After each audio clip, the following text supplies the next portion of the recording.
Hello, I hope you're well, you're happy, and you're healthy.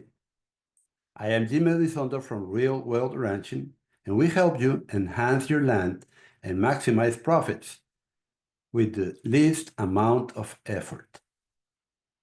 My passion is regenerating the land with grazing livestock on it. I always say that we help to improve your land and maximize your profits quickly.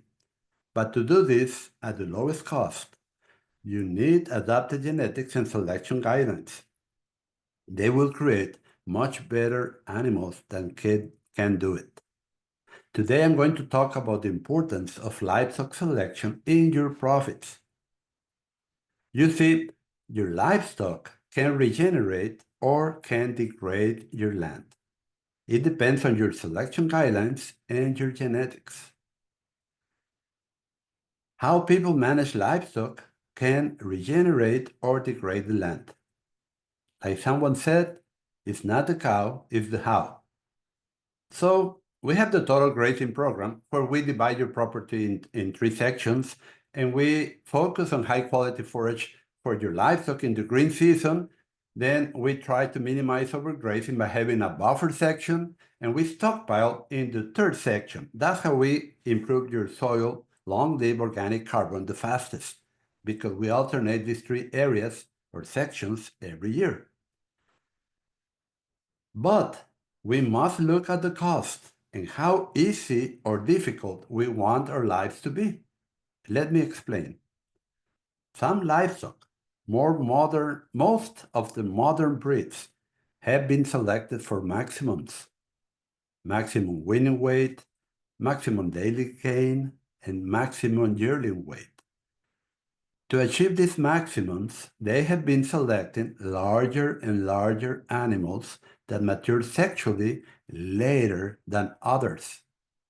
By selecting for larger, taller, and later maturing animals, they have raised the nutrient requirements of these cattle.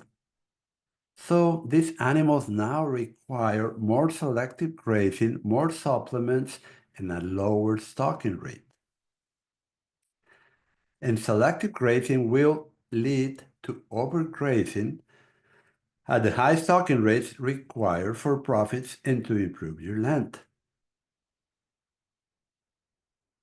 By now, we should understand that unique genetics help lower cost at very high stocking rates, cost per animal. These rates, high stocking rates, determine higher profits. So we need to prepare for when cattle prices drop again.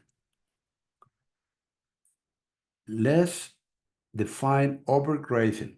Overgrazing is grazing plants that have not recovered well and shorten the roots by exhausting their energy reserves in roots and crowns. That's where the plant stores energy, not in green leaves. Sign up to my free masterclass, which outlines 3 low-cost steps to dramatically increase your productivity. You will learn how to maximize your profits while improving your land quickly. www.rwranching.com/steps. Those types of genetics that they have been selecting since 1960, 1970 need total parasite control. And the chemicals used on the cows kill the dung beetles and other soil life because it comes out in the manure. And did you know that the presence of dung beetles means a 30% higher grass productivity per acre? And without extra costs, what would that do to your bottom line? It would double your profits. When selecting livestock, always follow nature and not man-made figures or numbers. What or how would nature keep those genes in the gene pool? Would nature drop those genes from the gene pool? Nature is harsh, and we must emulate nature.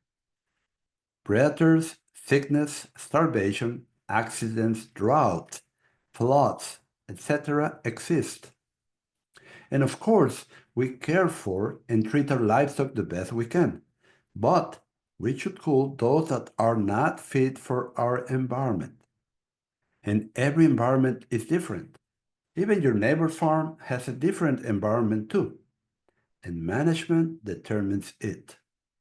For example, you may have a high stocking rate, you never deworm, you use the smallest amount of a protein supplement, and practice total grazing. You plan your grazing in 3 sections to save on hay and increase your long-lived soil carbon. Your neighbor has a very low stocking rate. They practice rotational grazing, but with selective grazing. So they feed hay for 5 months of the year. They supplement twice the amount of what you may, and they deworm twice a year. This means that his genetics will be very different from yours. Your neighbor may be chasing higher winning weights, and those mean higher milk production. And this leads to beef cows that give a lot of milk, like dairy cows. And to produce a lot of milk on grass, which is unnatural, livestock require better grass and or higher supplements. While you may focus on profits per farm per year, and you know the stocking rate affects farm profits, while fertility affects your cow's profits per cow. And this is explained, the difference in these two farms, neighbors, by epigenetics, which is a fancy term and means that environment can turn specific genes on and off in our livestock. Epigenetics alters the inheritance of genes for up to 3 generations. This comes up in talks on fetal programming and adaptation, where animals born in your farm or ranch have much better adaptation.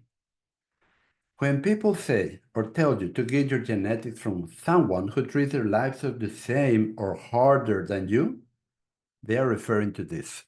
But in reality, no one can give you better genetics than you can breed on your own farm or ranch. This is a fact. But only if you select according to nature. In the Adapted Genetics and Selection Guidelines course, I explained to always select first for masculinity in bulls and femininity in cows. If you do not select first for sexual characteristics, you will end with cows and bulls that look like steers, and they will be late maturing, no sexual hormones there, leading you to lower profits for your farm or ranch. We need to know that sexual maturity affects real-life fertility, with late maturing animals having lower fertility and early maturing animals having higher fertility. Marbling or intramuscular fat is linked to early or late sexual maturity, with early maturing animals having early marbling and late maturing animals having late marbling. And high EPDs, expected progeny differences, leads to taller cattle that need more inputs and that have raised costs and lower fertility in pasture. This can easily be seen in today's cattle versus what our grandfathers raised. This totally goes against nature, so now we are paying the price for that huge oversight. I want to invite you to go back to breeding thrifty, highly resilient, fertile, easy to keep livestock that can be used to improve the land on which they graze. Recap and conclusion. Livestock can regenerate or degrade the land depending on how they are managed. To keep costs low while regenerating your land, you need adapted genetics, where nutritional adaptation is key. Nutritional adaptation is what makes a cow be in good body condition under poor grazing, while the other cows in the herd are losing productivity and body condition. Then a bull should be very masculine, while a cow should be very feminine. That should be your first selection guideline. And higher EPDs have produced taller livestock, but with lower body condition on pasture as they have reduced adaptation. Late maturing animals are taller, have thicker bones, and are less fertile, while earlier maturing animals are shorter but longer. They are heavier, not lighter, and they have slender bones and much higher fertility. As the environment molds your livestock genetics, your livestock can shape the environment. Yes, it is not the cow, it is the how. Sign up for my free masterclass. It outlines 3 low-cost steps to boost your productivity. You'll learn what you need to maximize your profits while making rapid improvements to your land. The link is www.rwranching.com/steps. Well, I hope you enjoyed this podcast as much as I did recording it. Consider your genetics carefully.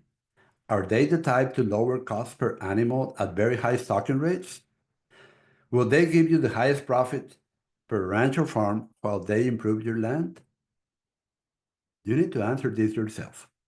Thank you for listening and may God bless you. Do not forget, sign up for my weekly podcast. See you next time.